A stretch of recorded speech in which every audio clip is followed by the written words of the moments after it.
Bueno, como ustedes saben, lo que nos correspondía esta semana era ver la patología del aparato genital femenino. Por supuesto que en 100 minutos no se pueden ver todas las enfermedades, pero sí, al menos introducirlos a este tema que es apasionante, que por demás muchas de las enfermedades son muy frecuentes. Lo que vamos a ver hoy, primero las infecciones genitales, porque pueden afectar cualquier órgano, ¿no? Entonces es mejor la vemos en conjunto, ¿no? Y después, de forma separada, veremos la patología ovárica, la del cuerpo uterino, la del cuello uterino, la vaginal, la vulvar y, por último, las enfermedades trofoblásticas de la gestación, que es un grupo de enfermedades restringidas, bueno, como dice la palabra, la gestación. Y que también es bueno tener un nivel al menos de familiarización con ella, ¿no? Previo a entrar en esa lista, es necesario hacer un pequeño recordaris de la histología del aparato genital, las cosas más importantes, y vamos a comenzar por los ovarios, ¿no?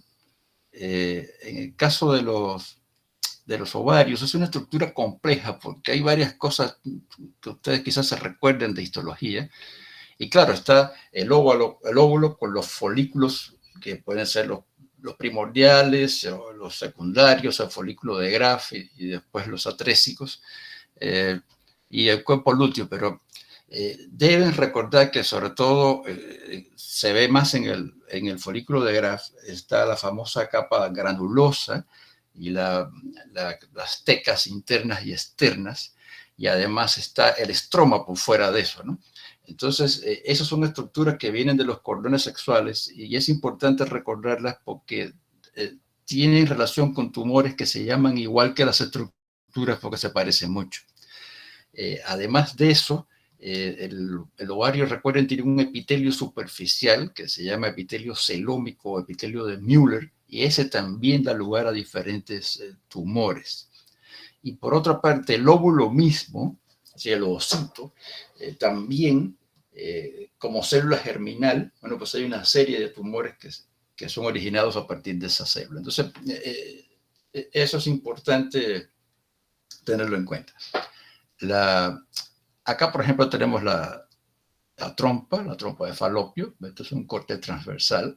Fíjense que la luz en realidad está ocupada en gran parte por estas papilas, que son estructuras de tejido conectivo revestidas por el epitelio tubárico. Y el epitelio tubárico, visto acá a mayor aumento, está compuesto por dos células. Y de las dos, es importante recordar la ciliada. La ciliada, porque acuérdense que los cilios en todas partes, su presencia es para empujar algo hacia adelante, ¿no? hacia por donde debe salir. Entonces, en este caso, cuando el óvulo pasa por acá, estos cilios lo van empujando hacia el útero. Y lo mismo aplica a las bacterias y las secreciones en los bronquios, por ejemplo, con el epitelio bronquial, que también es ciliado, ¿no? Entonces, este epitelio tiene el componente ciliado y otro componente que también es columnar, que también es cilíndrico, pero que no es ciliado. Sí, en el útero, ya propiamente dicho, vemos la serosa. Acuérdense que sobre todo por detrás hay una reflexión que forma el saco de Douglas, pero toda esta zona de acá sí está cubierta por serosa. Viene el miometrio y viene después el endometrio. El miometrio es músculo liso, como recordarán. El endometrio, que está representado acá, recuerden que la capa basal no responde a los cambios hormonales, no se modifica. Lo que se modifica es el resto y pasa por los ciclos de proliferativo y secretorio y, bueno, y por supuesto la fase menstrual, ¿no? Entonces el ciclo es tres fases: la proliferativa o folicular, la secretoria y la menstrual. Eso sería lo normal. Y con la menstruación hay sangre, y eso es un detalle porque en ginecología siempre hay que pensar en que el sangramiento sea anómalo, porque sería normal que una mujer en edad fértil sangre cada 28 días, ¿no? Entonces hay que identificar, por razones obvias, si se trata de eso o de una hemorragia anómala, ¿no? En todos los otros sistemas, la hemorragia siempre es anómala, ¿no? Y por eso sería redundante decirlo, pero en el caso de ginecología hay que especificar. Otro lugar muy interesante es el cuello, y en el cuello, recuerden que está la famosa unión escamocolumnar. Hacia acá estaría el útero, hacia allá estaría la vagina.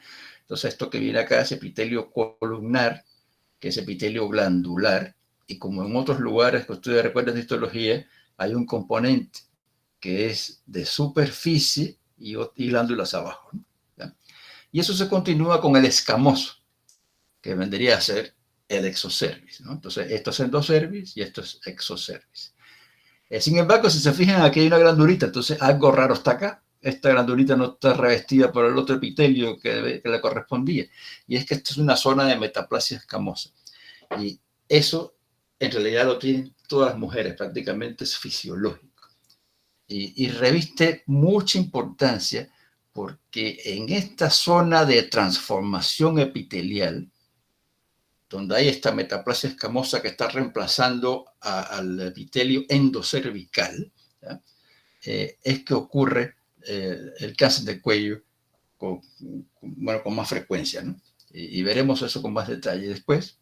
Ahora, si uno sigue acá, este epitelio escamoso hacia afuera, tendríamos la vagina, y este epitelio escamoso muy parecido a este, si un epitelio escamoso estratificado, no queratinizado, porque no tiene capa córnea, ¿no?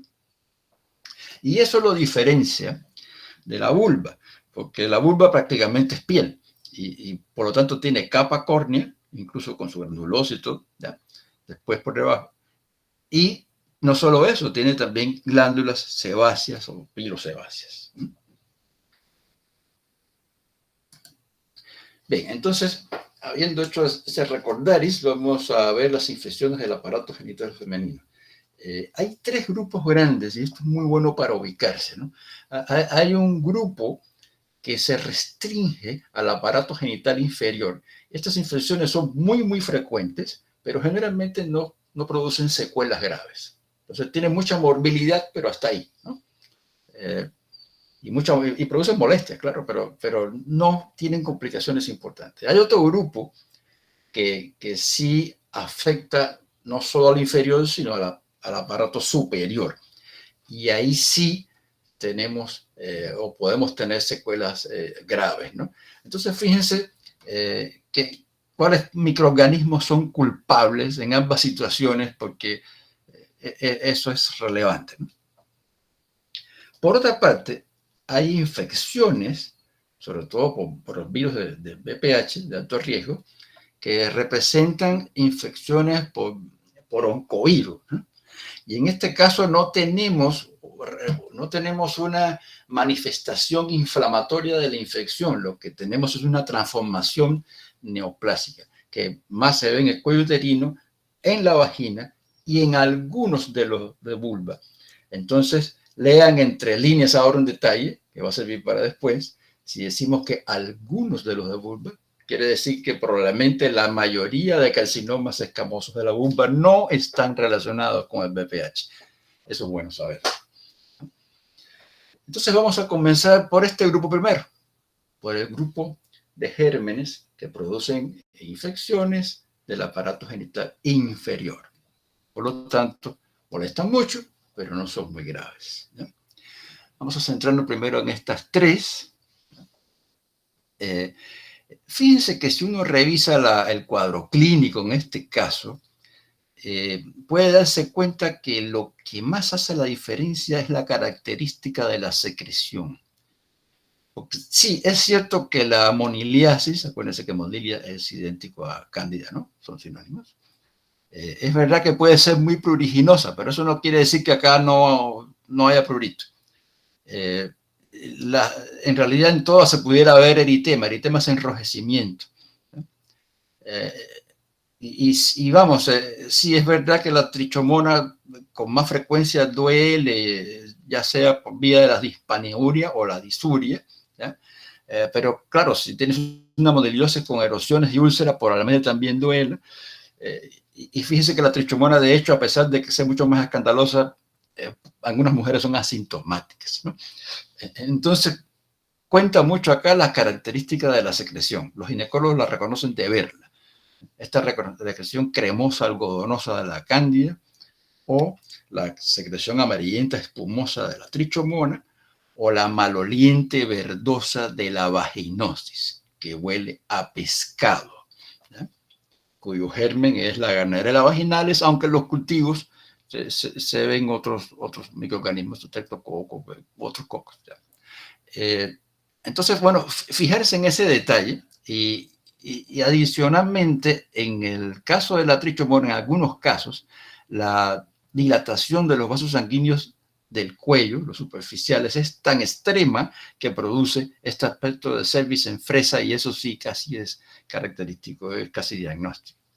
De todas maneras, bueno, pues hay que diferenciar entre las tres, y la manera de comprobarlo está aquí, ¿ya? Está acá. Y yo quería insistir sobre todo en el Papa Nicolau, porque si ustedes ven, en los Papa Nicolaus se puede hacer el diagnóstico de las tres entidades. En el caso de la cándida, puedes encontrar las pseudohífas y pseudoesporas que identifican a la monilia. En el caso de la trichomona, identificas al protozoo, ¿no? ¿Lo ves?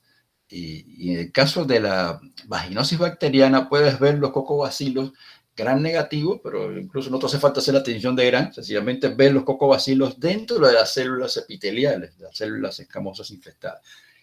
Y entonces eso tiene una correspondencia con lo que se había visto al momento de tomar la muestra, que era esto, ¿ya? Y se hace pues con seguridad diagnóstica. Algunas notas de interés de estas tres primeras, ¿no?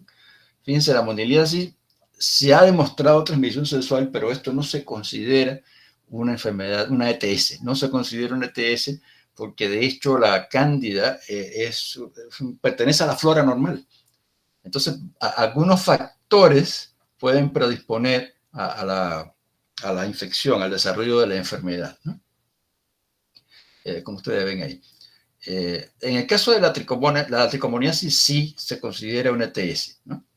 Y bueno, un detalle de interés, aunque estadísticamente la vaginosis predispone a partos prematuros. Entonces, si uno esto tiene un valor práctico, ¿no? Si encuentras una vaginosis en una mujer que está recién embarazada, pues es el buen momento de curársela, ¿no? Vamos a ver el herpesvirus 1 y 2. Y he puesto intencionalmente 1 y 2 porque deben comprender que sí. El 1 es el labial, ¿no? El que casi todo el mundo ha visto. Casi todo el mundo ha visto un herpes labial, en algún colega, compañero, amigo, lo que fue. Y el 2 es el genital, pero con la práctica del sexo oral, pues obviamente se puede encontrar el herpes virus 2 en los labios y se puede encontrar el herpes virus 1 en los genitales. Ahora, en los genitales, fíjense que 1/3 de los pacientes son asintomáticos, por lo tanto, pudieran seguir transmitiendo la enfermedad sin saberlo. Ahora, lo que se ve, bueno, de 3 a 7 días después de la transmisión, hay unas pápulas rojas que evolucionan a vesículas, ampollitas, y estas se rompen y forman úlceras que suelen ser dolorosas. Bueno, de hecho ya duele desde la ampolla, desde la vesícula. Pero claro, cuando está la erosión y la úlcera, son más dolorosas aún, ¿ya? Y como ven, las lesiones pueden estar desde la vulva hasta el cervix, ¿ya? Cuando se complican pueden ya secreción purulenta, ¿no? E incluso en los casos más extremos puede haber hasta adenopatías inguinales, fiebre. Eso son poco frecuentes. ¿Cómo identificamos eso? Primero, bueno, pues su aspecto macroscópico, que aquí sería pues su presentación clínica, ¿no? Y ya sea frotis obtenidos de la vesícula o en biopsias, ¿ya? Se ven células multinucleadas que contienen inclusiones víricas, de hecho, que en aspecto de virus merilado siempre se dice. Y adicionalmente se pudiera utilizar inmunohistoquímica porque hoy en día contamos con inmunohistoquímica que identifica al herpes virus, ¿no? Esto también es una enfermedad de transmisión sexual. Y generalmente, algo que hay que comprender, una vez que has sido infectado por estos virus, el virus se va a quedar contigo toda la vida. Esa primera vez el virus migra a los ganglios nerviosos lumbosacros y ahí queda, ¿ya? Entonces, claro, la lesión desaparece en 1, 2, 3 semanas, ¿sí? Pero ahí está el virus y cualquier disminución posterior en la función inmunitaria, que ahí tienen los ejemplos, eh, puede producir la recidiva, ¿ya? En algunos pacientes hay un fenómeno de regulación inmunológica, ¿no? que mejora durante la vida y dejan de tener la infección, pero no es que el virus no esté, ¿ya? Escondido en los ganglios nerviosos. Lo mismo aplica para el virus herpes tipo 1, ese también se queda. Entonces, ahí entre estos factores que generan la recidiva, incluso es muy frecuente la exposición al calor, ya sea por fiebre o exposición a la luz solar. Y es interesante porque en estos virus, también en el momento que uno tiene la enfermedad que cura en 2, 3 semanas, ok, en ese momento que termine la enfermedad, es como si uno hubiera levantado más anticuerpos o más defensas, entonces tiene como un tiempo sin que ocurra una recurrencia, ¿ya? A ver si lo explico más fácil. Tienes un virus herpes 1 en el labio, y fuiste a la playa y te salió el herpes, ya. Entonces, como se te quitó el herpes, sigue yendo a la playa 2 o 3 semanas, no te va a dar. Te va a dar a los 2 o 3 meses, ¿ya? Para que me expliquen bien, como un ejemplo. Bueno, ya que nos queda es el condiloma acuminado. Entonces, el condiloma acuminado lo vieron en la práctica, ¿no? En la práctica de laboratorio. Y aquí tenemos excrescencias papilares, sesiles pediculadas, estos exofíticos, a veces son blanquecinas, pero también pueden ser rojizas, y pueden estar en vulva, donde son muy frecuentes, pero no solo en vulva, pueden estar en la región perineal, perianal, en la vagina y en el cuello también, ¿ya? Y la identificación acá va por la vía de identificar en el microscopio una proliferación hiperplásica del epitelio escamoso que tiene una estructura papilar. Y tiene una estructura papilar porque tiene papilas de tejido conectivo debajo, ¿ya? Entonces es medio digitiforme y además hacia la superficie de esa prolongación epitelial se puede identificar la tipia coilocítica o la presencia de coilocitos, que no son más que células claras con núcleos más bien pignóticos de contorno irregular. Y acá la agente causal, bueno, es el BPH, pero son los BPH de bajo riesgo, precisamente es el 6 y el 11, y es importante recordar que estas lesiones no son precancerosas, es decir, por feo que se vean los condilomas acuminados, no se malignizan, no se transforman en carcinomas escamosos. Vamos a empezar de abajo hacia arriba, ¿ya? En el cuadro. Entonces, primero, el condiloma, porque ya ustedes están familiarizados con esto, ¿no? Y claro, esto es un caso pues, exagerado, espectacular, pero así se ven las lesiones. Pudiera ser en la práctica esta nada más o esta nada más, ¿no? Pero sí pueden ser múltiples. ¿Sí? Y como les decía, una hiperplasia papilomatosa del epitelio escamoso. Este es el epitelio, estas son las papilas. Y en superficie, hacia la superficie, vamos a verlo más de cerca, podemos ver los famosos coilocitos, que son estas células claras con núcleos más bien retraídos de contorno irregular e hipercromáticos. Bueno, en cuanto al herpes, acuérdense que esto comienza como una mácula, pero con unas vesiculitas. Salen pronto unas vesiculitas, ya aquí empieza a doler. Estas vesiculitas se van rompiendo y terminan siendo estas erosiones y ulceraciones. Claro, en esta fase es más doloroso que acá, pero aquí también duele. Y histológicamente, o si tienes un frotis, este líquido que está dentro de la vesiculita, encuentras estas células multinucleadas, células epiteliales multinucleadas con inclusiones. Esas inclusiones son virales. En el caso de la Garnerella, acuérdense, los cocobacilos se ven dentro de las células epiteliales, todos estos puntitos. De hecho, se le llama células en sombra. Entonces, eso identifica a la vaginosis. Las tricomonas son estas estructuras, ¿ya? que son ovoides, ¿ya? Y son flageladas. O sea, acá se lo pongo que hay una, que hay otra, otra, comparando con el tamaño de la célula y la morfología. Este de acá es este de acá, ¿ya? Para verlo mayor aumento. Y por último, de estas infecciones superficiales, tenemos, bueno, o inferiores, tenemos la moniliasis, ¿no? Aquí tiene la pseudohifas y las pseudoesporas de la Cándida albicans. Bueno, entonces vamos a las más serias. Estas infecciones de aparato genital inferior y superior están muy relacionadas a la enfermedad inflamatoria pélvica porque terminan siendo eso. Bueno, pues cuando se agravan, ¿no? Y lo primero que hay que entender acá es que esto se trata de una infección ascendente. Siempre va a ir de abajo hacia arriba. Es que acá no hablamos de infecciones hematógenas. Teóricamente pudieran existir, pero no es así.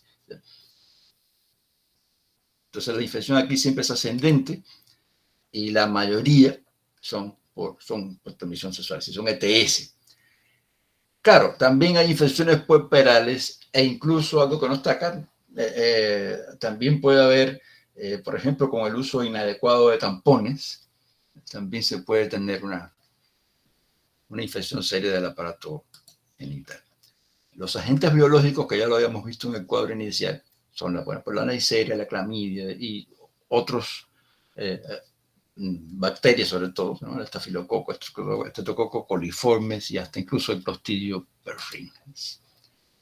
Ahora, aquí tienen que entender que hay muchos momentos evolutivos y hay toda una dinámica. Entonces, podemos tener, obviamente, las cosas pueden empezar muy agudas, pero después como que se cronifican, pero lo crónico se puede reagudizar y además las localizaciones pueden variar, sobre todo para un momento determinado.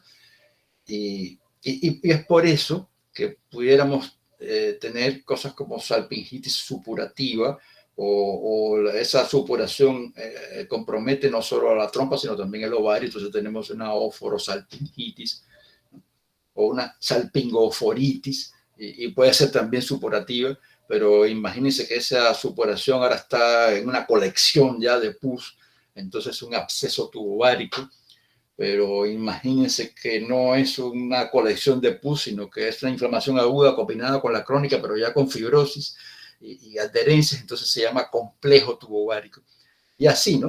Hasta llegar al hidrosalpins, que es quizás como una huella de una infección que ya no está activa, que es una dilatación de la luz de la trompa, ¿no? Y ese pues sería mucho menos importante. Ahora, ¿qué complicaciones? Bueno, pues depende, ¿no? ¿En qué fase estamos hablando? ¿No? Si estamos hablando de la fase aguda, pues obviamente podría ser una peritonitis, septicemia, choque séptico, en fin.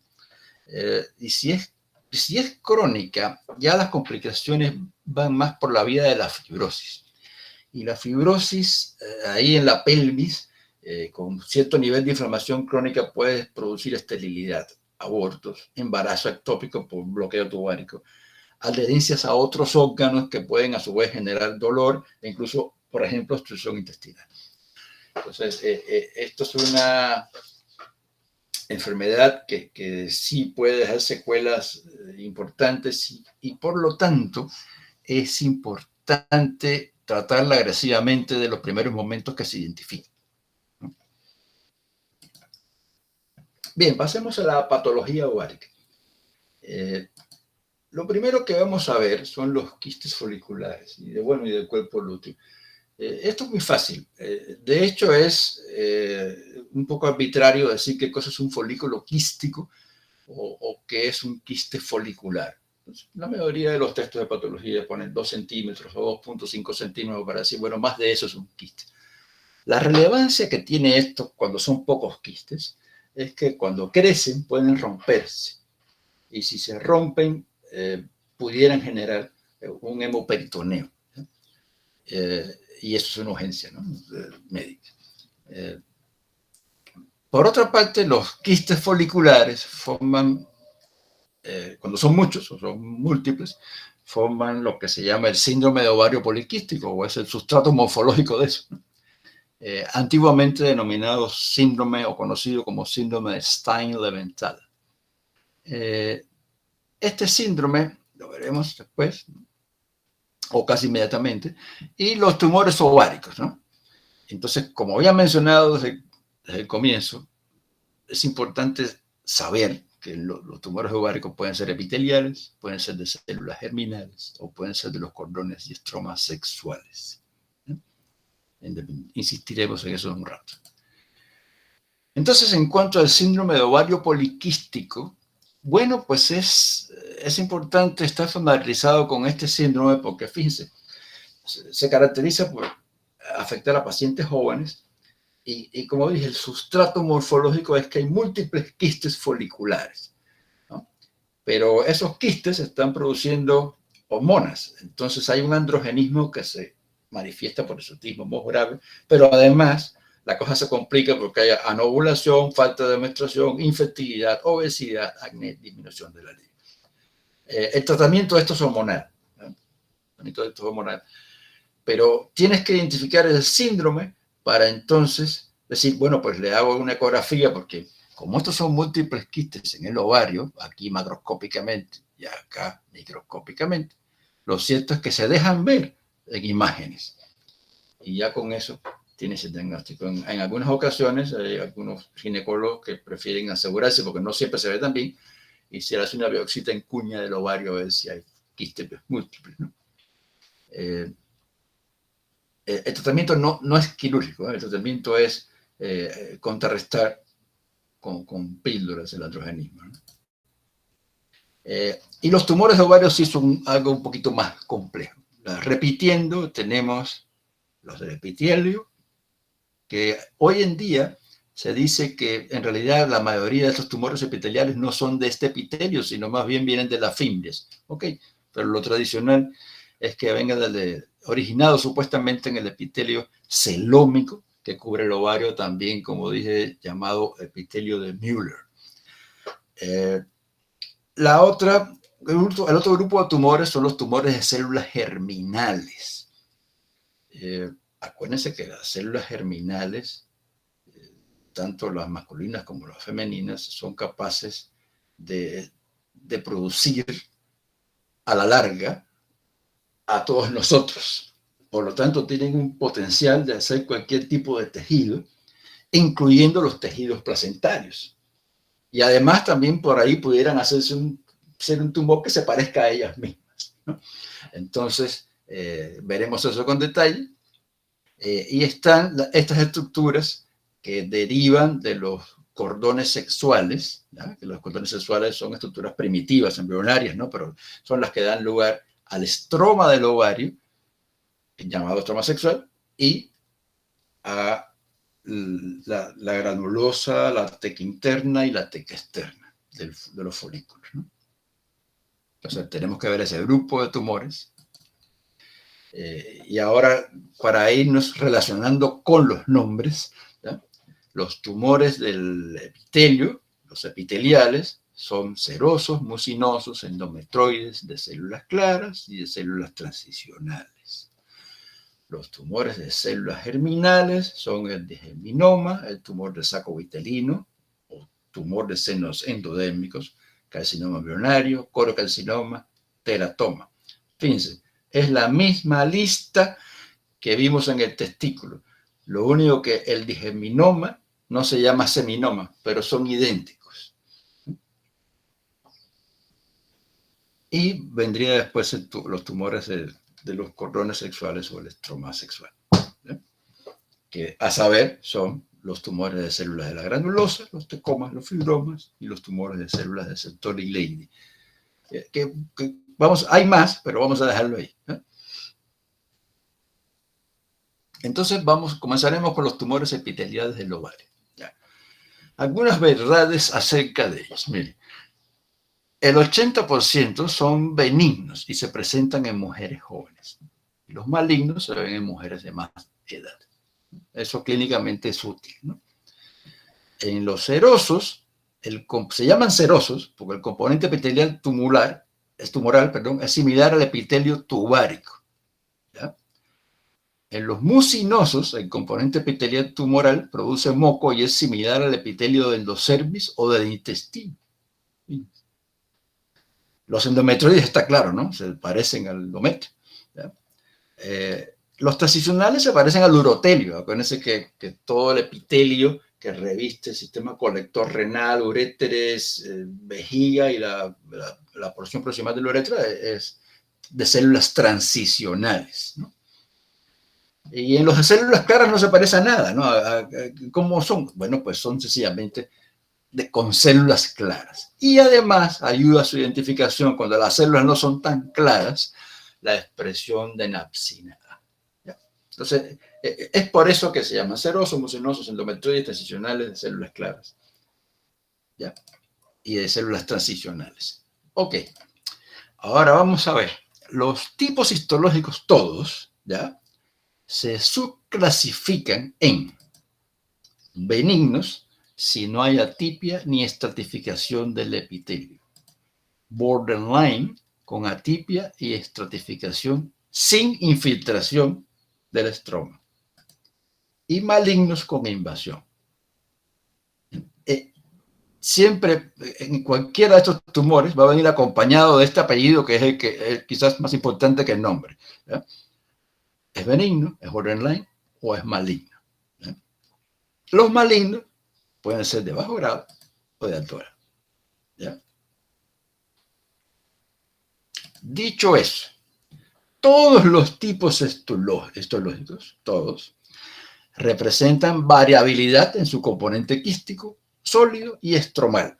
Entonces, en dependencia de eso, van a recibir en la práctica nombres como cistoadenoma, en el caso que sea benigno y mayoritariamente quístico. Entonces uno puede decir cistoadenoma seroso, cistoadenoma mucinoso, cistoadenoma endometrioide, puede decir.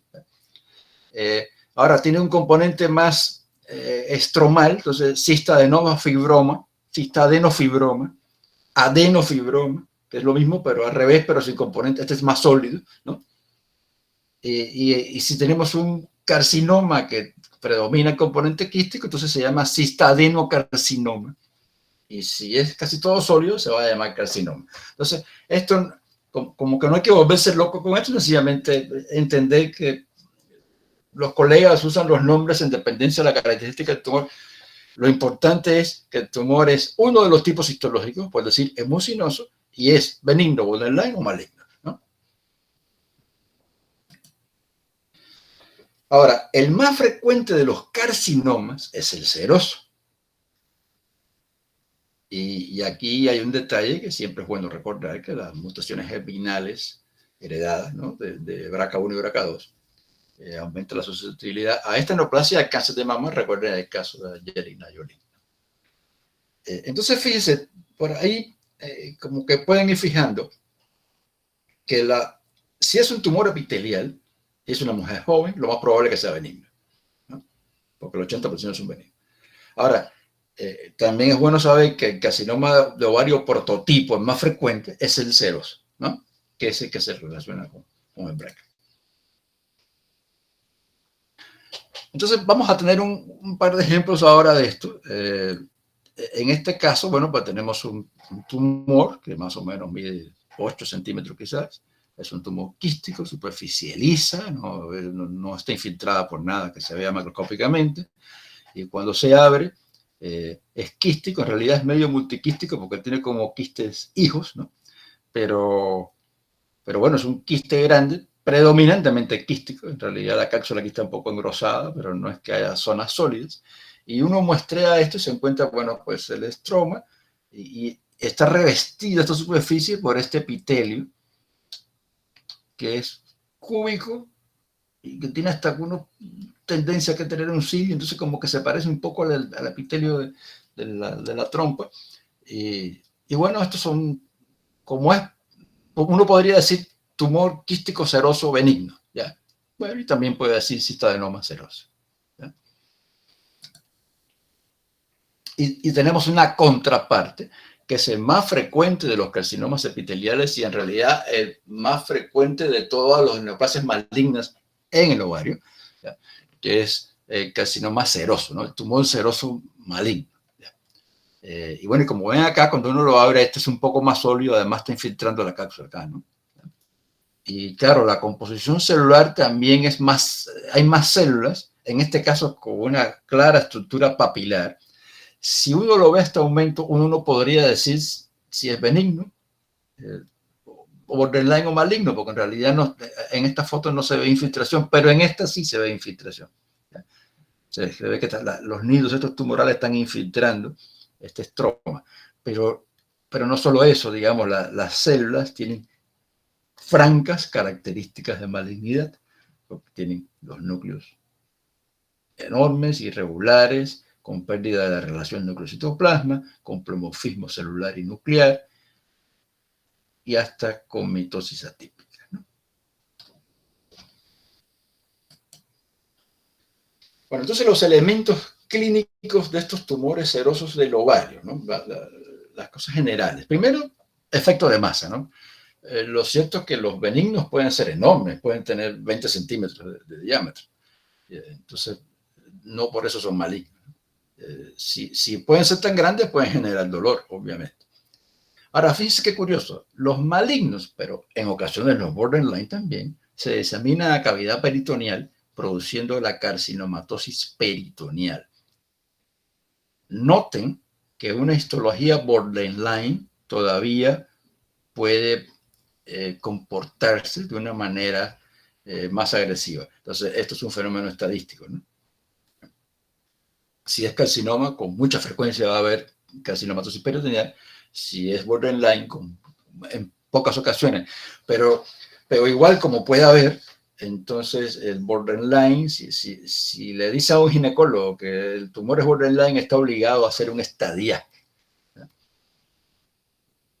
El pronóstico de los benignos, después tipados, pues ahí queda la cosa generalmente, no pasa nada más. Y en los malignos sí va a depender de muchos factores, entre otros el grado histológico, si son de alto o bajo grado, la infiltración de la cápsula, la presencia o no de invasión linfovascular y por supuesto el estadiaje, porque imagínense, un tumor maligno, uno lo descubre cuando ya tiene una carcinomatosis peritoneal, pues la oportunidad que tiene la paciente de curarse es menor que si no lo tuviera, ¿no? Bueno, vamos a ver los tumores de células germinadas en el ovario. Ya habíamos visto la lista, así que vamos a comenzar por uno de ellos, los teratomas. Por definición, los teratomas estén en el testículo o estén en el ovario, son neoplasias que provienen de dos o más capas germinativas. Por lo tanto, se identifican en la neoplasia tejidos que vienen de esas dos, o que corresponden a más de dos capas, ¿no? Más de una, ¿no? ¿Ya? Si tienes dos, ya a veces tienes tres. En otras palabras, es que el tumor puedes encontrar cartílago, puedes encontrar músculo liso, que son mesodérmicos, ¿no? Un tejido adiposo, o puedes encontrar piel, que es ectodérmico, ¿no? O puedes encontrar algo parecido a una mucosa intestinal, que es endodérmico. ¿Ya? Entonces, hay tres tipos de teratomas. Los maduros, que están constituidos por tejidos adultos. Estos son benignos. ¿Ya? Los inmaduros, constituidos por tejidos fetales. Esos son malignos. Y hay otros que se llaman monodérmicos, que pueden ser benignos o malignos, ¿ya? Y aquí los nombres pueden confundir un poco. Hay algo que se llama estruma ovárico, que quiere decir tejido tiroideo, ¿ya? Después está también el tumor carcinoide, y fíjense que la combinación de tumor carcinoide con tejido tiroideo se llama estruma carcinoide. Bueno, es así. Pero hay algo más importante que esto, creo que es el momento de insistir. En el testículo, los teratomas que no sean prepuberales, si todos los teratomas en el testículo que sean postpuberales son tumores malignos. Es exactamente lo contrario en las mujeres. Los teratomas maduros en la mujer siempre son benignos. Y de hecho es el más frecuente de los tumores de células germinales. que quede claro eso. En cuanto al digeminoma, que es maligno, es homólogo al seminoma testicular, como ya mencioné, y asimismo, al ser homólogo, también es muy sensible a quimio y radio, ¿ya? Y la supervivencia global supera el 80% para 5 años. Sí, de esto, muchas mujeres se curan de esto, igual que los hombres con seminoma, ¿no? Ya el colocarcinoma es un tumor quizás más maligno y veremos, esta diferencia es importante recordarla, no responden a quimioterapia en la magnitud de los placentarios. Claro, un origen trofoblástico hace que el colocarcinoma, si lo tratas, responda muy bien a ese tratamiento, ¿ya? Que no es el caso de esto, que no quiere decir que no respondan nada, pero bueno, son un cáncer que tiene su estadística en cuanto a la respuesta a la quimioterapia y con frecuencia son mortales. Y por supuesto, colocarcinoma quiere decir que es un tumor maligno de trofoblasto, ¿no? Sí, citotrofoblasto, ¿no? Con mucha hemorragia, mucha necrosis. Está el tumor de saco vitelino, que es el tumor de seno endodérmico, que también es maligno, ¿ya? Y aquí hay algo que con frecuencia se ve en los exámenes de residencias, en los MLI, en casi todos, que es que este tumor se caracteriza por la presencia de cuerpos de Chiral-Duval y además la presencia de gotas hialinas. Y eso es importante porque las gotas hialinas lo que contienen es alfa-fetoproteína. Y eso quiere decir que, bueno, potencialmente pudieras diagnosticar el tipo histológico si encuentras un tumor en el ovario y tiene la alfa-fetoproteína sérica elevada. Pero más importante que eso, puedes monitorear la enfermedad. Sí, la operaron, le sacaron, le pusieron quimio y ahora mides la alfa-fetoproteína, tienes un basal y si eso se eleva en el tiempo, quiere decir que tiene una recurrencia, ¿no? Por cierto, el otro tumor que produce alfa-fetoproteína es el carcinoma hepatocelular. Y ahí también sirve de la misma manera el valor sérico de la alfa-fetoproteína. Bien. Y además de estos tipos, que son los tipos de tumores, ¿ya? De células germinales del ovario, están las combinaciones de los anteriores, ¿no? Y claro, esos siempre son malignos. Bueno, insistiendo, la mayoría son teratomas quísticos maduros, que también se llama, de hecho, quiste dermoide, porque predomina el componente de un tejido que es idéntico a la epidermis, ¿no? Y a la dermis, incluso con glándulas sebáceas.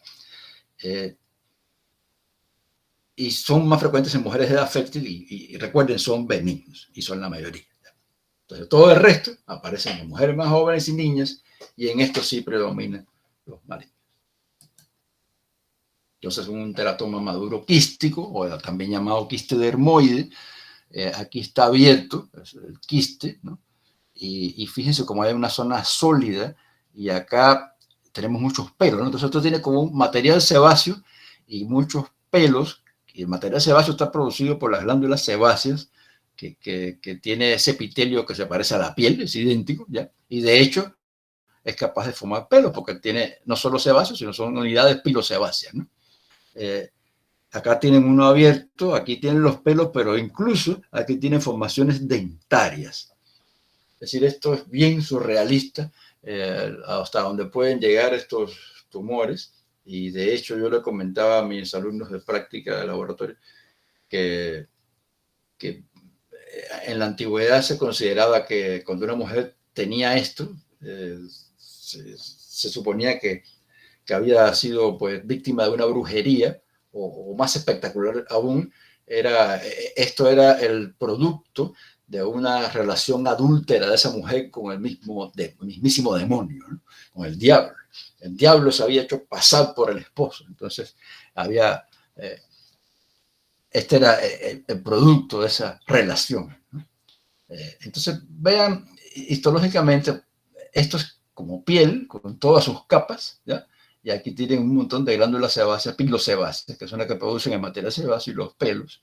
Y si se fijan acá en otra área, aquí tenemos cartílago, tenemos músculo liso, tenemos tejido adiposo, y hay un epitelio columnar parecido, ¿no? Al de tracto gastrointestinal, al endocervix, una cosa así, ¿no?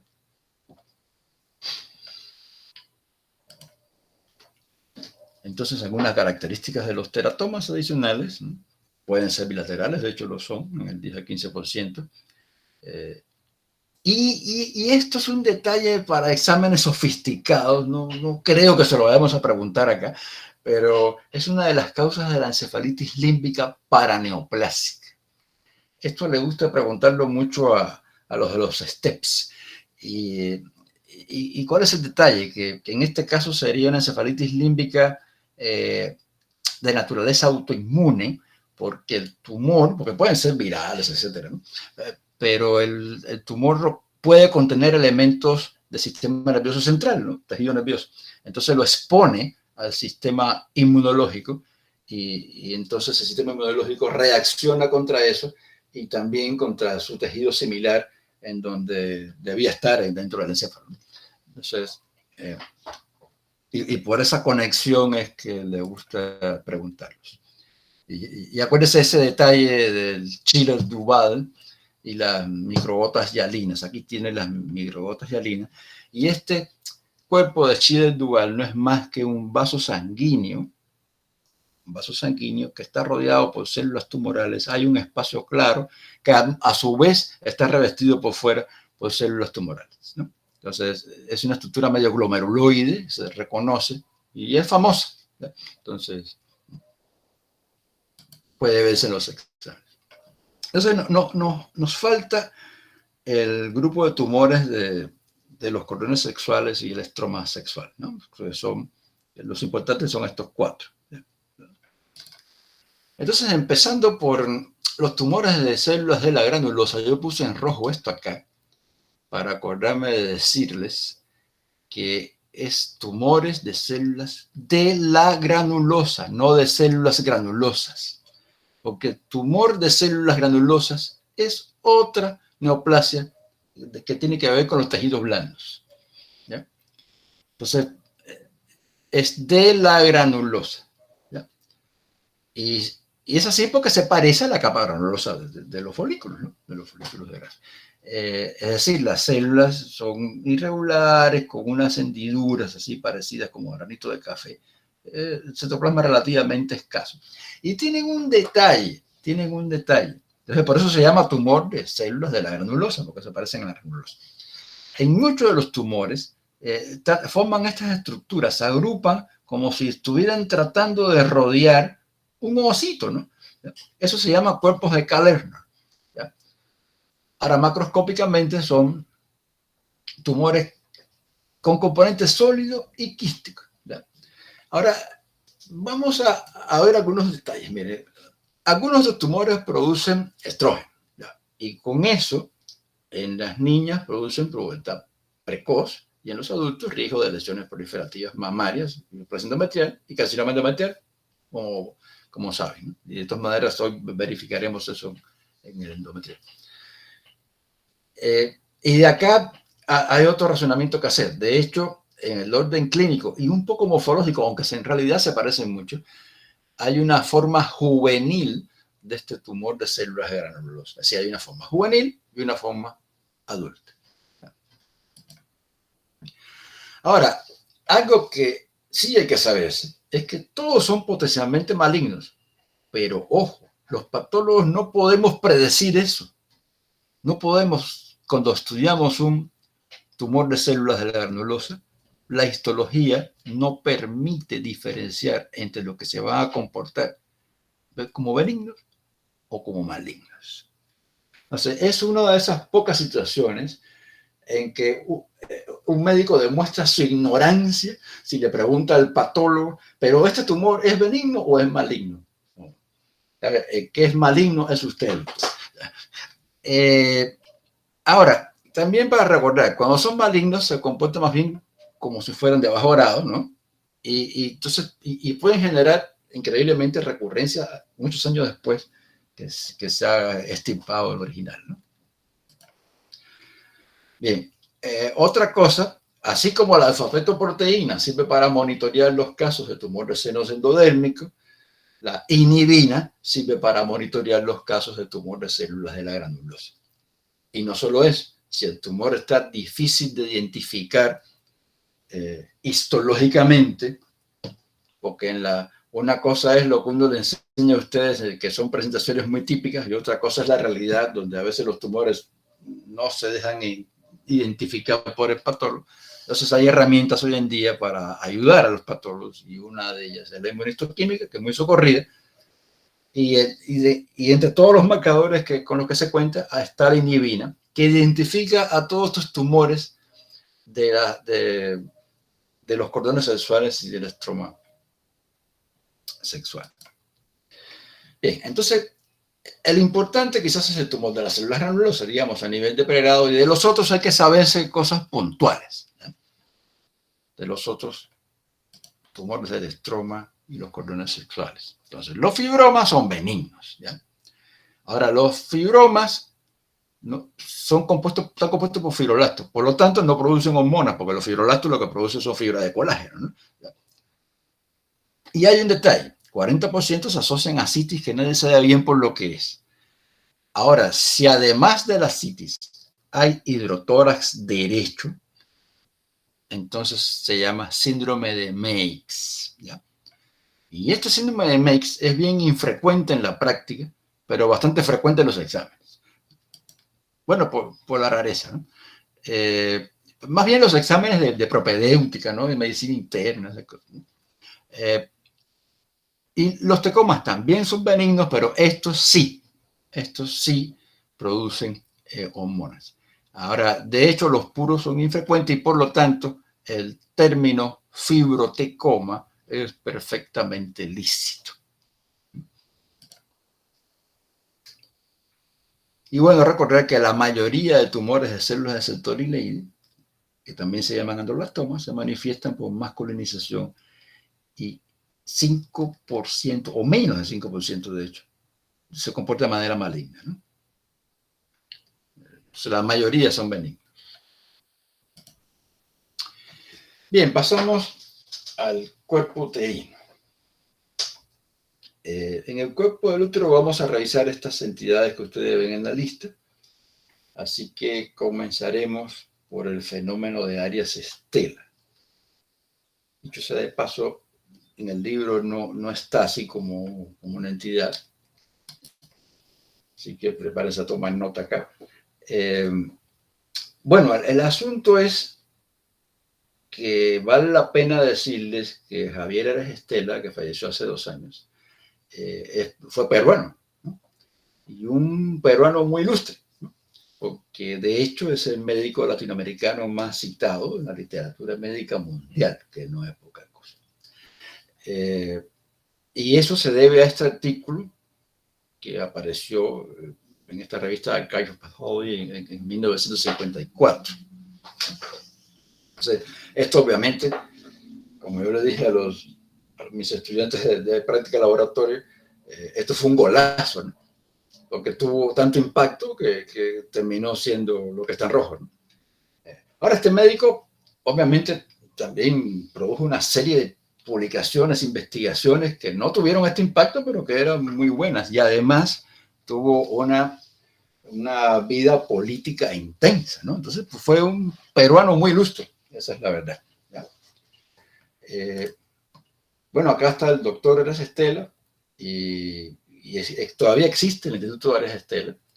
Este es el equipo de patólogos hace 12 años en el instituto, y este soy yo 12 años más joven. Y lo que, claro, para mí es un poco personal estas cosas del fenómeno Arias Stella, pero lo cierto es que todos los patólogos y todos los ginecólogos están muy relacionados, muy familiarizados con el FAS, ¿no? Con el fenómeno de Arias Stella. Y vamos a ver por qué, ¿no? Primero, ¿de qué se trata esto? Bueno, pues esto es una atipia, una forma de atipia en las células endometriales cuando hay presencia de tejido trofoblástico, es decir, el tejido coriónico, ¿ya? Y la atipia se caracteriza porque las células son mucho más grandes que las normales, y además tienen los núcleos irregulares, hay vacuolación citoplasmática, vacuolación incluso nuclear, y las células protruyen hacia la luz de de las glándulas. Entonces, endometriales, ¿no? En este caso.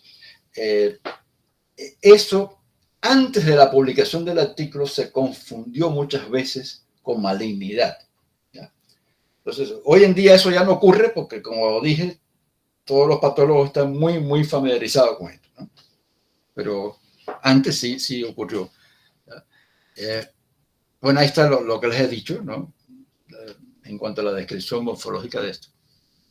¿Y cuál es la utilidad? Primero, claro, hoy en día los patólogos no confunden porque ya lo saben reconocer esta atipia que no es neoplásica, sencillamente es un fenómeno hormonal, ¿no?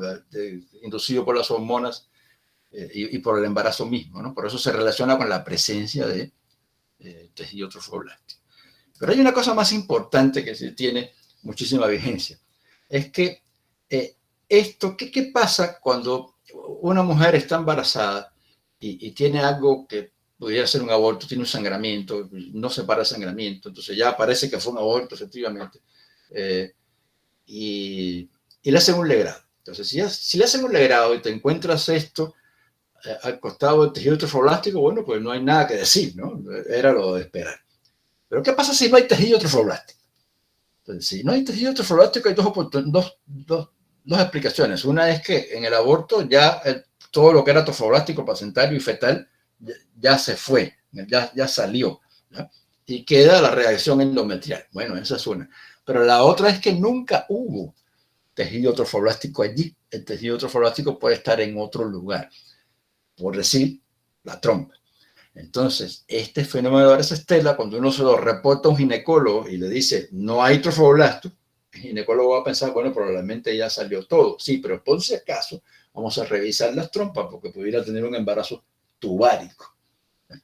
Y esto te permitiría hacer el diagnóstico de embarazo ectópico precozmente, antes que se rompa, antes que produzca un hemoperitoneo, antes que ponga en riesgo a la vida de la paciente. Y por eso este fenómeno está en todos los libros y en todas partes. Bien, el pólipo endometrial lo mencionamos porque es muy frecuente, ¿ya? Son neoplasias benignas, como ustedes ven ahí, ¿no? Que fluyen. Entonces, claro, en la medida que van creciendo, pudieran incluso competir por el espacio con el feto y producir infertilidad. Más frecuentemente lo que producen es hemorragia. Acuérdense, hemorragia anómala. ¿Ya? Histológicamente, perdón, bueno, pues son estructuras polipoides, ¿no? Son pólipos constituidos por glándulas y por estroma. ¿Ya? Y las glándulas tienen aspecto endometrial, ¿no? Y el estroma también. ¿Ya? Son totalmente benignos. Bueno, este es un concepto importante porque también es frecuente y se trata de la adenomiosis, ¿no? Acá está comparando. Entonces, fíjense, esto es tejido endometrial dentro del miometrio, como ven acá. Es decir, tengo tejido endometrial, a glándulas como el estroma, incluso lo reconozco porque es igualito al endometrio, pero esto no está en el endometrio, está en el miometrio. ¿Ya? En realidad hay una continuidad con el endometrio, pero no se ve porque son como tubitos muy finitos y acuérdense que esto está en dos planos. Pero es importante porque esto genera hemorragia anómala, puede producir dolor también, disminuir dispaneuria. Y bueno recordar que este no replica el ciclo menstrual. Y eso es importante porque la adenomiosis hay que diferenciarla, porque son dos conceptos diferentes, de la endometriosis. Entonces, adenomiosis es endometrio dentro de miometrio, tejido endometrial dentro de miometrio. Pero endometriosis es tejido endometrial en localizaciones que no son el miometrio. Entonces tenemos, por ejemplo, la serosa uterina, pero ya no es el miometrio. O tenemos la trompa uterina, o tenemos el ovario, y de hecho hay localizaciones más allá, como vamos a ver ahorita. ¿Ya? Pero ese concepto es importante. Y la otra cosa que es importante es que este tejido endometrial, que está fuera del útero, ¿ya? Sí replica el ciclo menstrual. Sí, este tejido sí responde a los estímulos hormonales. Por lo tanto, este tejido sangra. Y con el sangramiento va a tener inflamación local y eventualmente fibrosis y adherencias, depende de dónde esté. Entonces vamos a ver eso con más detalle. Concepto, presencia de tejido endometrial ectópico en una zona distinta del útero. La adenomiosis está en el útero, ¿ya? Y en la mayoría de las ocasiones se observan glándulas y estroma, ¿no? Este tejido sangra periódicamente en respuesta al estímulo hormonal. Entonces se genera lo que le estaba hablando, ¿no? Hemorragia, inflamación, fibrosis, ¿ya? Y por lo tanto las lesiones extensas pueden producir la herencia entre órganos, ¿no? Y aquí tienen en orden de frecuencia donde ocurre este tejido ectópico endometrial.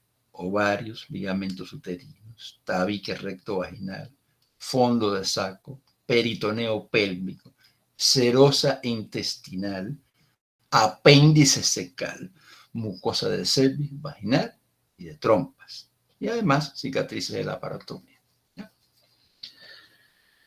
Entonces, entiendan que esto es algo diferente y por lo tanto el cuadro clínico, sí, dolor a la menstruación, pero a veces dolor sin menstruación y muchas veces infertilidad. Y además un detallito, en estas lesiones pueden surgir carcinomas endometriales porque son endometrio que responde a hormonas, ¿no? Entonces tienen un ejemplo de esto es mucosa intestinal, como ustedes ven, y esto es tejido endometrial. Ven que aquí hay hemorragia, y esto tiene pues inflamación, fibrosis. Imagínense las consecuencias de acá. Todo depende del tamaño de la lesión, ¿ya?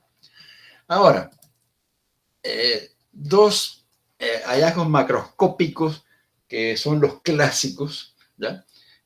Lo que tienen a la izquierda es como se ven los nódulos endometriósicos en las laparoscopías, ¿no?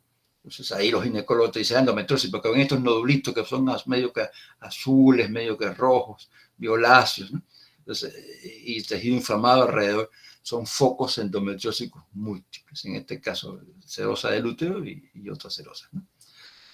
Y otra lesión muy característica es una endometriosis quística del ovario, y como este tejido sangra hacia adentro del quiste y la sangre se condensa y se pone más preta, ¿no? Entonces se llama quiste de chocolate, perdonen el error acá, se llama quiste de chocolate en el ovario, es una de las presentaciones típicas, ¿no? Uno ve eso y dice, ah, endometriosis.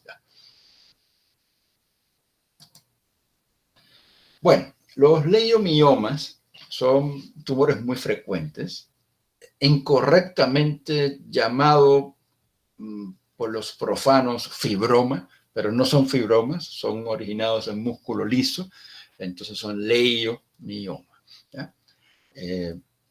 Como ustedes ven ahí, histológicamente son muy similares al músculo liso, con células, bueno, pues alargadas, pero con bordes finos, y el citoplasma no se distingue muy bien con una de las células de la otra, como si fuera una suerte sin sitio, y sin ninguna evidencia de mitosis, es decir, de atipia, ni proliferación con plomorfismo, ni nada de eso, ¿ya?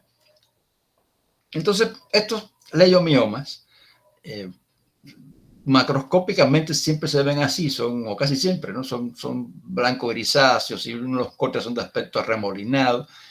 No son encapsulados, pero son bien circunscritos y pueden ser subserosos, intramurales o submucosos. Algunas veces incluso de los ligamentos. Los síntomas van a depender del tamaño y localización y de cuántos son. Es decir, uno grande, si está subseroso, puede crecer ahí sin molestar mucho hasta que dé dolor o efecto de masa. Sin embargo, uno pequeño que sea submucoso puede producir sangramiento, incluso aunque no haya crecido mucho, ¿no? Entonces ahí tienen un resumen del resumen clínico, ¿no? Y es importante recordar que estos no se malignizan, no se transforman en leiomiosarcomas. Y cuando tienes un leiomiosarcoma, desde el principio era leiomiosarcoma. No es que fuera un leiomioma que se malignizó. Eso es importante recordar, ¿no? ¿Ya? Y al mismo tiempo, Claro, todos deben ser adecuadamente muestreados y evaluados por patología, precisamente porque el leiomyosarcoma existe, aunque sea mucho menos frecuente, ¿no? Y hablando del leiomyosarcoma, bueno, pues son tumores malignos, ¿no? Como lo dice, son sarcomas, y dan metástasis por vía hematógena, como los sarcomas suelen dar. Acuérdense que los carcinomas dan metástasis por vía linfática, sí, pero los carcinomas epiteliales, ¿no? Ya. Y los sarcomas por vía hematógena, ¿no?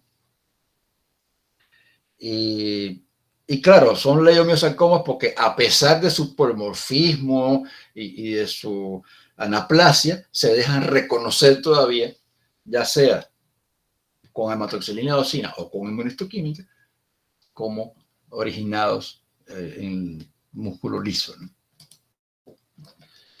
Bien, la hiperplasia endometrial es también algo bien frecuente y bien importante porque es una lesión, de hecho, que está considerada premaligna, sobre todo si es atípica, ¿no?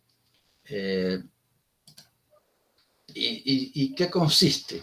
Sencillamente, en la mente de uno lo que debe uno comprender es que hay mucha glándula para la cantidad de estroma.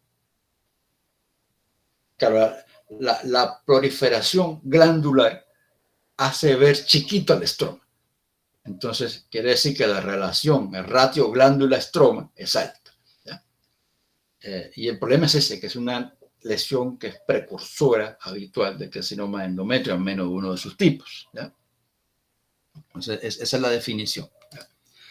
Ahora, ¿cuáles son los tipos de hiperplasia endometrial? Bueno, pues hay típica y atípica. Y fíjense que atípica es un término que es idéntico al otro término que es neoplasia intraepitelial endometrial. Esto tiene relevancia porque ocurre lo siguiente.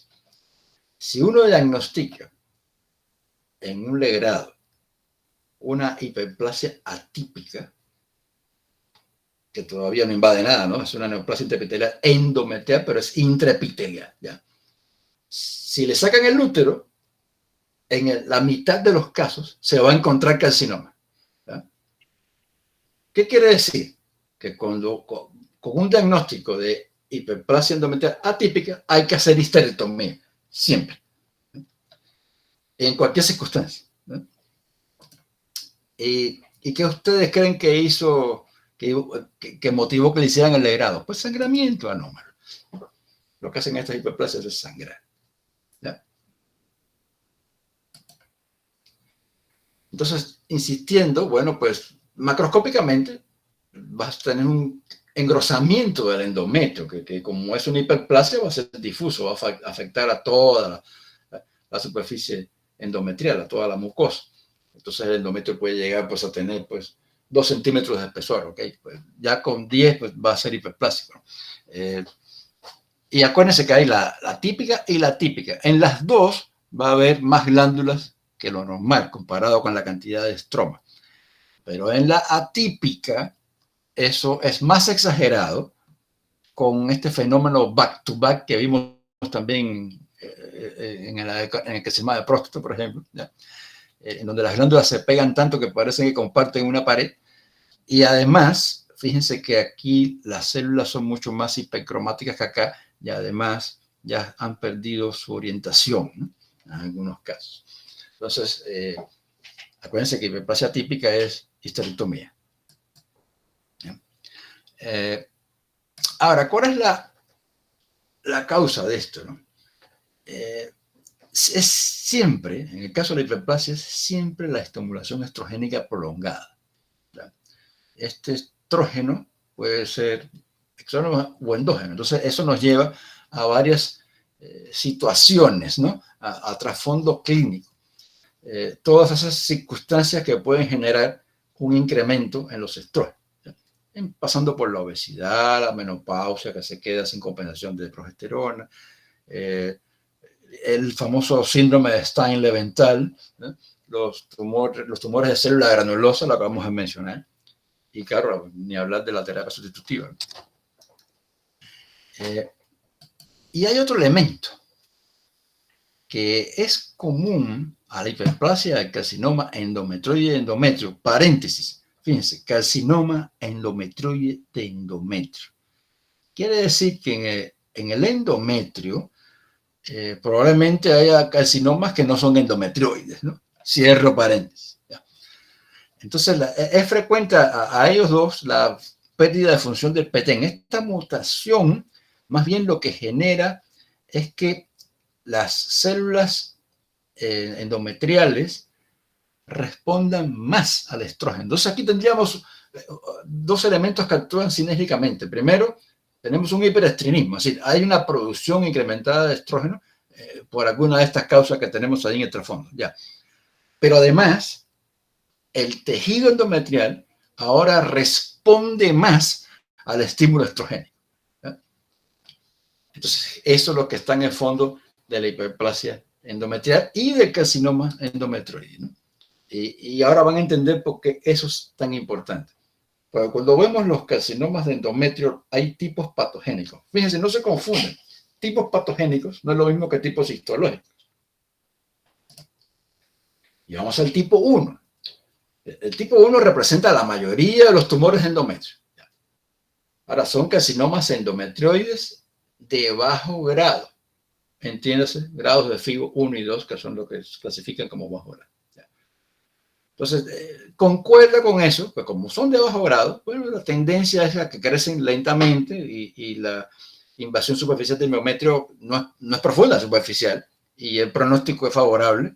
Fíjense que eso está muy bien para un cáncer, ¿no? 85.6 de sobrevida, 5 años, casi 90, no sé, es muy bueno, ¿no? Y claro, estos tumores son estrógeno dependientes.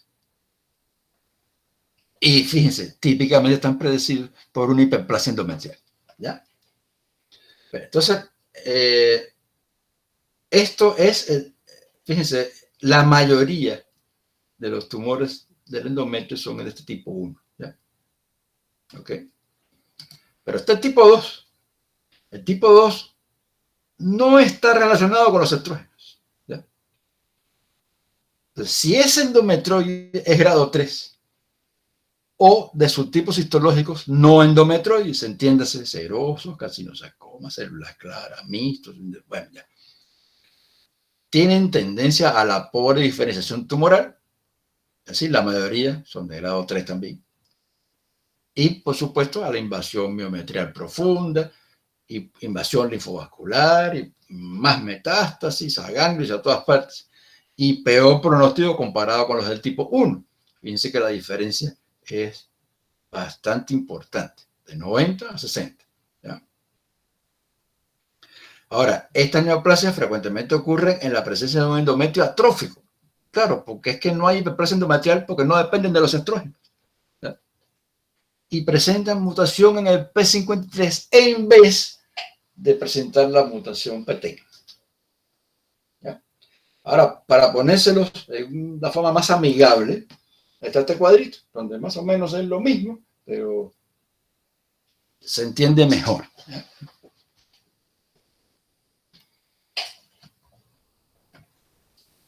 Fíjense este detalle del endometrioide G3, ¿no? Este sería G1 y G2 de bajo grado, ¿no?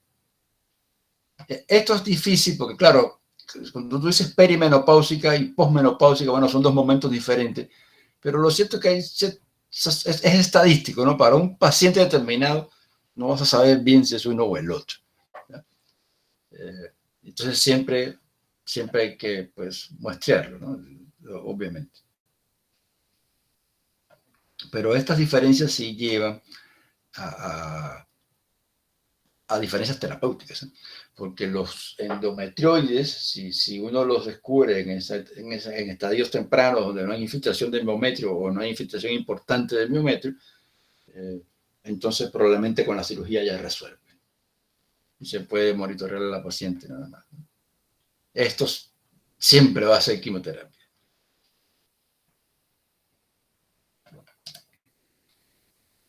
Entonces, esto no es para abrumarlos con la clasificación, es solo para recordarles que el tipo endometrioide, sea el grado que sea, es el más frecuente, pero el más frecuente es el 1 y el 2, ¿no? Que corresponden al tipo 1 patogénico. ¿Ya?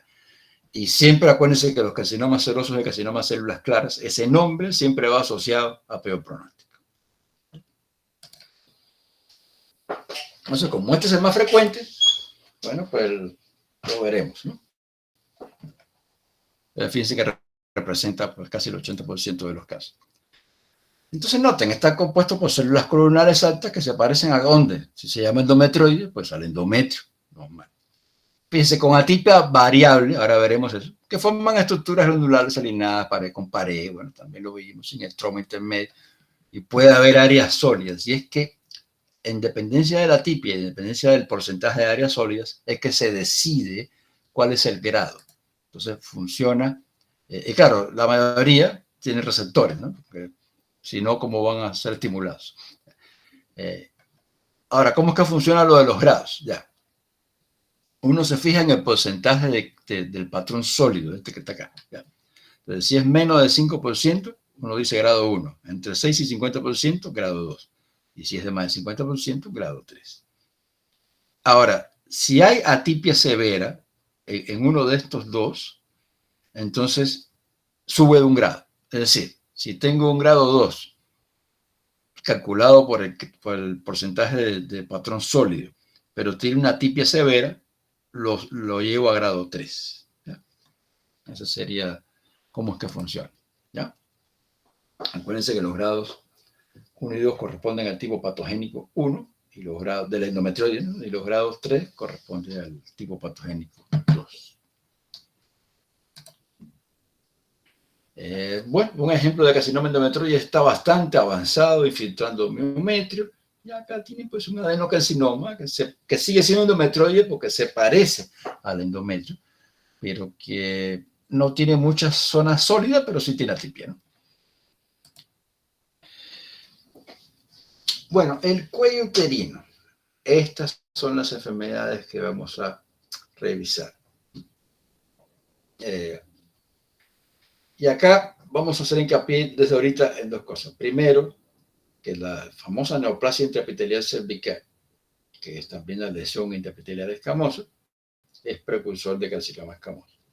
Y que escamoso es sinónimo de epidermoide, ¿no? En este contexto. Y la otra cosa es que, aunque obviamente lo que vamos a revisar es el carcinoma escamoso, que es el más frecuente, ustedes deben saber, al menos conocer, que en el cuello puede haber adenocarcinomas. Y que además la mayoría de esos adenocarcinomas también están relacionados con la infección a BPH. Bueno, comenzaremos con el cuello. Entonces, ya ustedes vieron este ejemplo en el laboratorio, ¿no? Una cervicitis crónica que tiene pues la mucosa del cuello pues erosionada, eritematosa, edematosa. Y microscópicamente lo que ven es una inflamación crónica con componente agudo. Ese es el infiltrado, incluso erosiva, ¿no? Se pierde el epitelio ahí. Y eso solo para recordar porque en definitiva esto tiene que ser uno de los gérmenes que vimos al inicio, solo que bueno, cuando está comprometiendo el cuello uterino, ¿no? En cuanto al pólipo endocervical, este se parece al pólipo endometrial. Son extraordinariamente frecuentes estos polipitos endocervicales.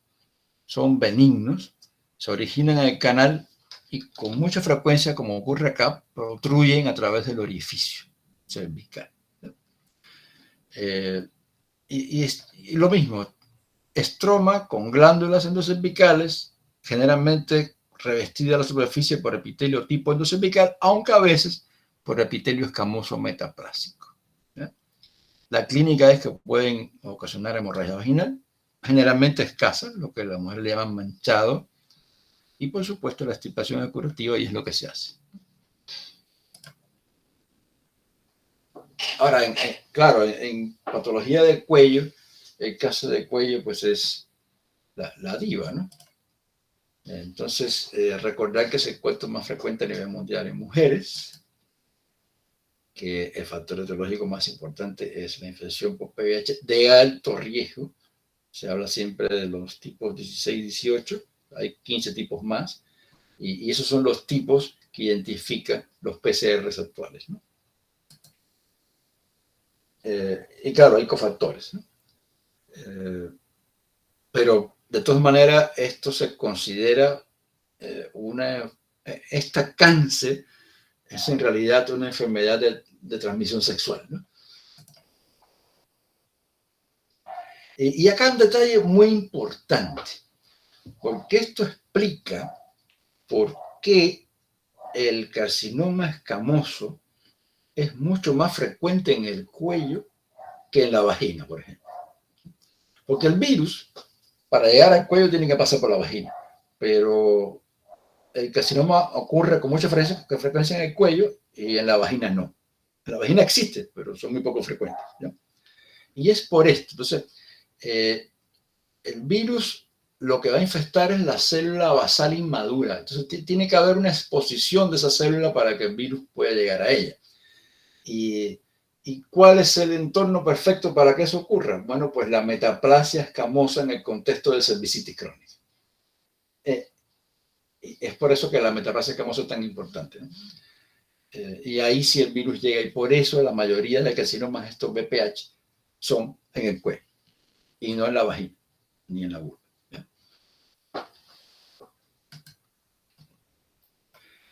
Y la otra cosa que ustedes también saben, que es que hay esta lesión preneoplásica que se llama lesión intraepitelial escamosa. Esto es muy importante porque estas lesiones se pueden identificar en los papanicolaos y en las biopsias de cuello. Y de hecho, en eso consiste el diseño de los screening y la prevención del carcinoma de cuello. Bueno, junto con la detección del BPH por PCR, ¿no? Que como ustedes saben, en el país hay una suerte de discusión de cuál es el que se debería hacer. En los países desarrollados, casi todos están haciendo, es decir, al menos la prevención, el depistaje se está haciendo con PCR. Y después se hace Papanicolau si es que el PCR fuera positivo. Y además no cualquier Papanicolau, sino un Papanicolau de base líquida que se ve mucho mejor. Entonces, hay un problema de costos ahí y creo que nuestro ministerio todavía está decidiendo qué es lo que se debe hacer. Por el momento, en nuestra práctica todavía se ve mucho Papanicolau. Pero bueno, lo que hay que comprender ahorita, que ustedes esto ya lo han visto en otras ocasiones, pero habrá que insistir, ¿no? Esto inicialmente se clasificaba o se llamaba displasia, entendiéndose que la displasia leve era cuando las células con los cambios comprometían el tercio interno, ¿no? El tercio basal del epitelio, ¿ya? Si llegaba más o menos hasta la mitad, era moderada. Si llegaba casi hasta arriba, era severa. Y si es todo el epitelio, era un carcinoma in situ. Este es un término también un poco confuso porque lo que no infiltra no debería llamarse carcinoma, pero ok, se llama así y así se va a quedar, ¿ya? Y bueno, ya viene el carcinoma invasivo, que este ya no es premaligno, ¿no? Pero todo esto de acá sí, ¿ya? ¿Qué pasó? Que con el tiempo se vio que la reproducibilidad entre estos dos no era buena. Entonces los agruparon en un concepto que se llamaba neoplasia intraepitelial cervical 3. Se quedó la moderada como 2 y la displasia leve como 1. Entonces, más o menos esto que está aquí esquemáticamente es lo que tienen representado acá ya en fotos microscópicas, ¿no? Y estos cambios celulares también se pueden ver, se identifican en el Papa Nicolau, ¿ya? Yo creo que eso es lo que hay que entender.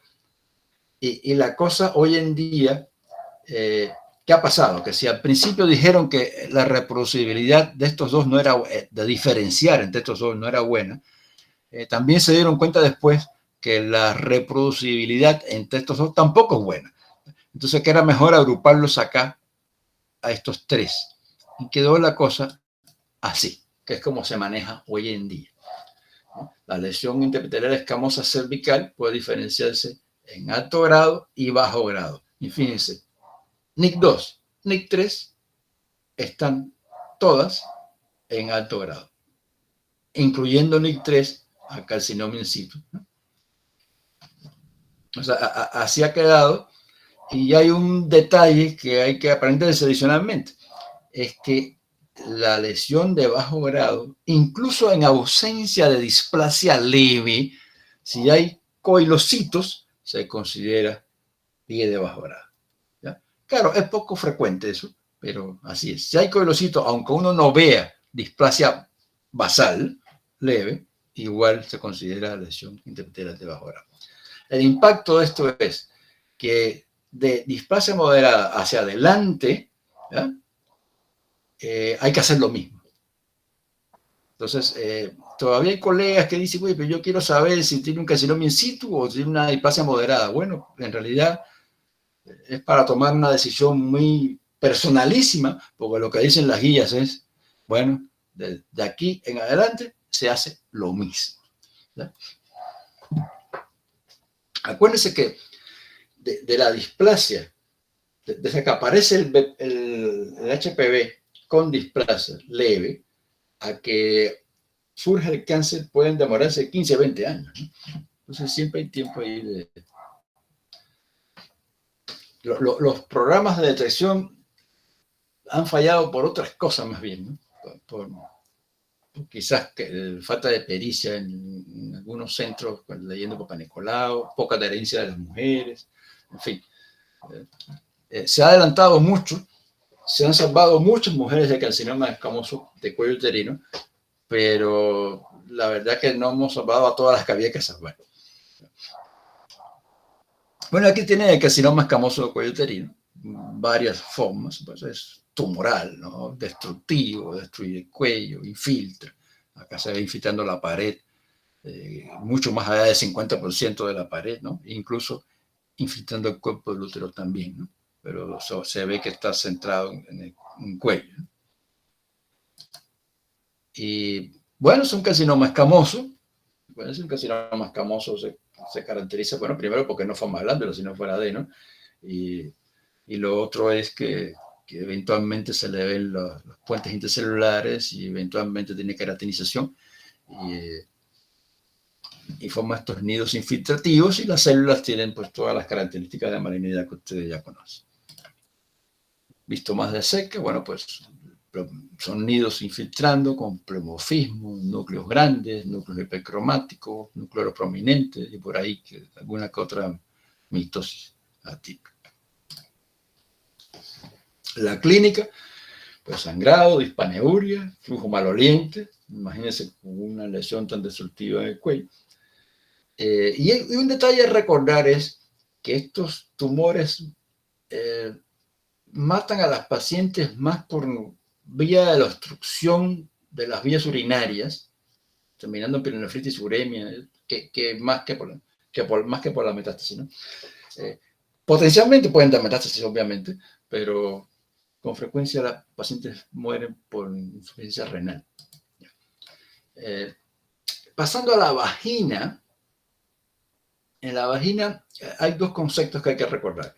Primero, que hay un carcinoma escamoso que es prácticamente idéntico al del cuello, incluyendo que se origina una lesión interepitelial escamosa vaginal que es idéntica a la cervical, ¿ya? Y que está asociado también a la infección por BPH, pero que es mucho menos frecuente, ¿no? Como ya hemos dicho.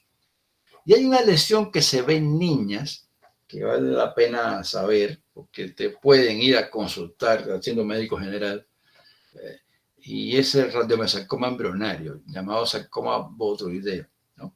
En la vagina. Es infrecuente, pero es muy distintivo. Y son masas polipoides que tienen aspecto similar a racimos de uvas. Histológicamente está compuesto por rabdomioblastos, ¿no? Porque esto es un rabdomiosarcoma, ¿no? Está compuesto por rabdomioblastos de aspecto maligno, ¿no? Entonces es una entidad como que hay que saber que existe. En el caso de la patología vulvar, claro, como la vulva ya es casi piel, tenemos lesiones que corresponden a la piel, hematológicas. El condiloma combinado, que ya los vimos, y las neoplasias. Entonces acá tenemos que detenernos para aclarar algo. Tenemos lesiones neoplásicas escamosas, es decir, carcinomas escamosos. Ok, uno que es igual al de cuello. Y por lo tanto, como ocurre en la vagina, ¿ya? También tenemos una neoplasia intraepitelial vulvar clásica, ¿ya? Y está asociado a BPH. Sin embargo, es más frecuente en la vulva, no está asociado a BPH y son carcinomas escamosos queratinizantes cuya lesión precursora es la así llamada neoplasia intraepitelial vulvar diferenciada. ¿Y por qué se llama diferenciada? Porque acá hay una gran atipia basal, muy notoria, sin embargo, en los estratos medio y superior del epitelio no hay cambios. ¿Ya? Es así como el patólogo la reconoce. Pero lo importante recordar más bien es que estos tienen una lesión precursora diferente y además no están asociados a infección por VPH y además son más frecuentes que los asociados a VPH, al menos en la vulva. Y además, la vulva, como habíamos dicho, tiene glándulas sebáceas y glándulas sudoríparas, pero dentro de las glándulas sudoríparas hay glándulas sudoríparas modificadas. Y adivinen qué. ¿Cuál es el prototipo de glándula sudorípara modificada? Las mamas. Entonces en la vulva hay dos lesiones que se parecen a lesiones de la mama o son idénticas. Una es benigna, el llamado hidradenoma papilar, que tiene un aspecto histológico idéntico al papiloma ductal de la mama. Okay. La otra es enfermedad de Payet de la vulva. Esto es maligno. Esto es una proliferación intraepitelial que surge o se origina en los conductillos que atraviesan la epidermis de las glándulas sudoríparas. Y esos a su vez proliferan intraepitelialmente, pues decir, en un modo in situ. Y esa es la enfermedad de Payet de la vulva. Hay otra enfermedad de Payet de la mama, ¿ya? Y clínicamente se manifiesta por un rash eritematoso en el labio mayor, sin tumor subyacente. Y eso es una diferencia importante con el de la mama, porque el de la mama generalmente sí tiene tumor subyacente identificado. Bueno, tomar un poquito de agua. La enfermedad trofoblástica gestacional son estas cuatro entidades, ¿ya? De ellas no vamos a ver el tumor trofoblástico porque eso creo que para pregrado pues es mucho, ¿no? Pero sí es importante entender qué cosa es la mola idatiforme, la invasiva y el corocarcinoma gestacional. Entonces, empezando por la mola. El asunto es que había embarazos que las mujeres empezaban a sangrar, incluso antes de que se supieran qué consistía esto, y cuando lo lograban lo que sostenía era esto. Ven como vesículas, como dilataciones, como quistes, como uvas, ¿ya? Y lo que estaba ocurriendo histológicamente es que había efectivamente una dilatación quística de las vellosidades coriales acompañada de hiperplasia del trofoblasto, ¿ya? Ahora se dieron cuenta que había una en que todas las vellosidades estaban comprometidas y además la proliferación trofoblástica cubría toda la superficie de la vellosidad. A diferencia de otra en que no todas las vellosidades estaban comprometidas y la proliferación trofoblástica era como que parcial en la superficie de la vellosidad, y a eso le llamaron, la diferenciaron en mola completa y mola parcial. Así comenzó el asunto, ¿ya? Después, con los avances de la medicina, descubrimos lo siguiente, que la mola completa resulta de fecundación de un óvulo que ha perdido los cromosomas maternos. Fíjense, eso quiere decir que todos los cromosomas son de origen paterno, ¿ya? Entonces tienen los cariotipos ahí, ¿ya? Y en el otro caso es la fecundación de un óvulo también vacío por dos espermatozoides. Entonces, sea de uno o sea de dos, al no haber cromosomas maternos, esto no es compatible, el embrión no puede prosperar. Por lo tanto, cuando uno saca una mola completa, nunca ve embrión. Además, en estas molas completas, hay que aprenderse que hay riesgo de corocarcinoma posterior o de mola invasiva. ¿Ya? Por su parte, la parcial, ¿ya?, resulta de fecundación de un óvulo por 2 espermatozoides. Pero aquí es diferente la cosa. Su cariotipo es triploide porque el óvulo sí tiene cromosoma materno, no es un óvulo vacío. Entonces puede ser triploide o tetraploide, sí, pero aquí sí hay embrión. Claro, cuando decimos que hay embrión, no es que prospere hasta que nazca. En realidad son pocos, muy pocos, son excepcionales los casos que llegan a nacer vivos. Hay algunas descripciones en la literatura de eso, pero lo cierto es que cuando la mujer sangra, le hacen el legrado, se ve la mola y en la bola hay embrión, ¿no? Y bueno, la buena noticia de la parcial es que no se asocia con riesgo de corocarcinoma. Entonces, estas diferencias conceptuales hay que sabérselas, ¿no? Y como ven, bueno, todas las molas se presentan como aborto espontáneo o se detectan ecográficamente, ¿no? Como ahora se monitorea bien a las embarazadas, entonces, bueno, embarazo normal, molar, se alegra, ¿no? La HCG está elevada, más en la completa que en la parcial, y eso es importante porque se debe monitorear después que se haya removido la mola, ¿no? Y se debe monitorear porque siempre existe riesgo después de una mola que aparezca una mola invasiva o un corocarcinoma. Ya hablando de la mola invasiva, ¿no?, en este caso hay una invasión, literalmente, del miometrio por las vellosidades. Entonces, no es que está la adherencia de este tejido al endometrio ya no es normal, es mucho más profunda. La mola invade el miometrio y de hecho puede incluso invadir vasos y no solo eso, localmente puede atravesar todo el útero y llegar a los parámetros. De hecho, pueden ocurrir embolismos de fragmentos de la mola, que son ya como si fueran unas metástasis. Algunos dicen que no lo son porque fue solo un embolismo. Y es cuestionable si es que crecen o no. Yo he visto un par de casos que parecería que sí crecen, pero bueno, la cosa es que se pueden ver en pulmones, cerebro, hígado, etc. Y el corocarcinoma gestacional es un tumor maligno de trofoblasto. Ahora, es importante esto. No, aunque es más frecuente en las gestaciones anómalas, no necesariamente la gestación previa puede ser normal. Vamos a revisar esa estadística ahora. Fíjense, la incidencia es 1 de cada 20.000 o 30.000 embarazos.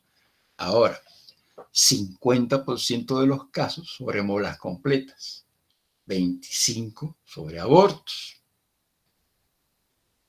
3% sobre embarazos ectópicos. Entonces te quedan 22% de los casos sobre embarazos normales en que no había ninguna anormalidad de la gestación, ¿no? Pero está clara que el embarazo normal es un riesgo, ¿no? De manera interesante puede manifestarse durante la gestación. En ese caso generalmente, bueno, pues se identifican. El problema es cuando se manifiestan meses después, porque ya todo el mundo estaba... ¿Qué pasó? ¿Qué pasó?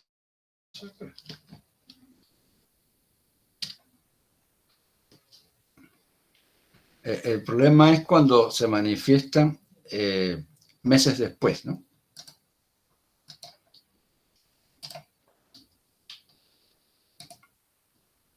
Y bueno, los corocarcinomas se ven iguales que los corocarcinomas en el testículo o con los corocarcinomas en el ovario, pero aquellos no son gestacionales, ¿ya? Entonces, son tumores muy malignos, con mucha necrosis, con mucha hemorragia, con mucho promorfismo, compuestos de trofoblastos, in situ y citotrofoblastos. Pero lo más importante a recordar es que estos tumores corocarcinomas que son asociados a enfermedad a enfermedad gestacional, a gestación, como tienen ADN paterno, entonces cuando uno le da un poco de quimioterapia, el sistema inmune como que aprovecha esa oportunidad y estos tumores se curan de manera espectacular, no como los otros, ¿no? Estos responden mucho más a quimio y de hecho las curaciones se logran en casi 100% de los casos, ¿ya?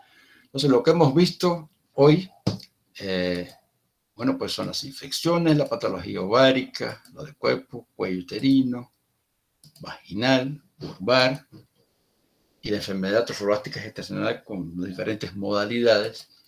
Y acuérdense que son muy frecuentes las enfermedades del aparato genital femenino y como médico general les va a tocar, aunque no sean ginecólogos, monitorear a pacientes que tienen estas enfermedades o atender a pacientes por otra causa, pero que al mismo tiempo están sufriendo de algo ginecológico, porque es muy diversa la patología ginecológica y muy frecuente. Entonces, vale la pena que desde ahorita empiecen a familiarizarse. Digamos que este es el primer empujón y ya pasarán por ginecología, ¿no?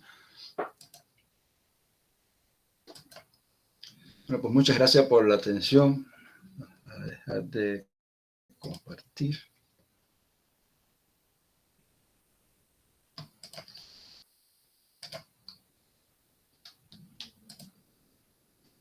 Déjenme habilitarlos acá.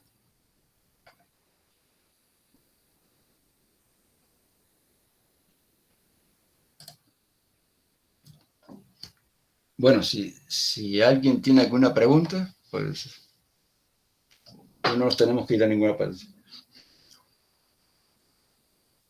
Ya pueden activar sus micrófonos si quieren.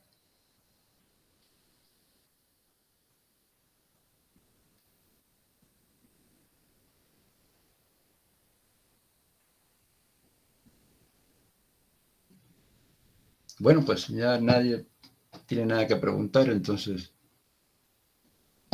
que tengan un feliz resto de domingo